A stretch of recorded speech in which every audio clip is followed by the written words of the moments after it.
خليل الفلسطيني تحول إلى إله في الهند وأعاده القذافي. أنهى خليل المرحلة الثانوية في عام 1984 وأراد أن يتخصص في طب الأسنان بالهند. وصل الشاب إلى مدينة مومباي الهندية ثم ركب قطاراً واتجه إلى الجامعة في مدينة أخرى. وفي إحدى القرى كان هناك رجل يدعي الألوهية وأتباعه أكثر من 3 ملايين هندي. وعندما شارف إلههم على الموت أخبرهم أن الألوهية ستنتقل إلى شخص آخر وأنه سيكون غريباً ومتعلماً وشعره أشقر وسيكون ضيفاً كما أنه يتحدث العربية.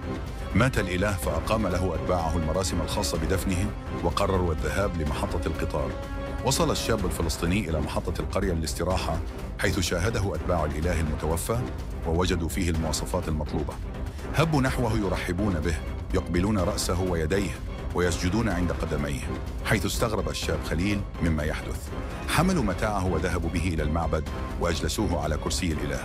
لم يقاوم الشاب خليل ذلك وقرر أن يسايرهم ليجد أنهم يعتقدون أنه الخليفة. شعر خليل أنه في نعيم وقرر أن يتخلى عن إكمال دراسته وأكد لهم أنه الإله الجديد.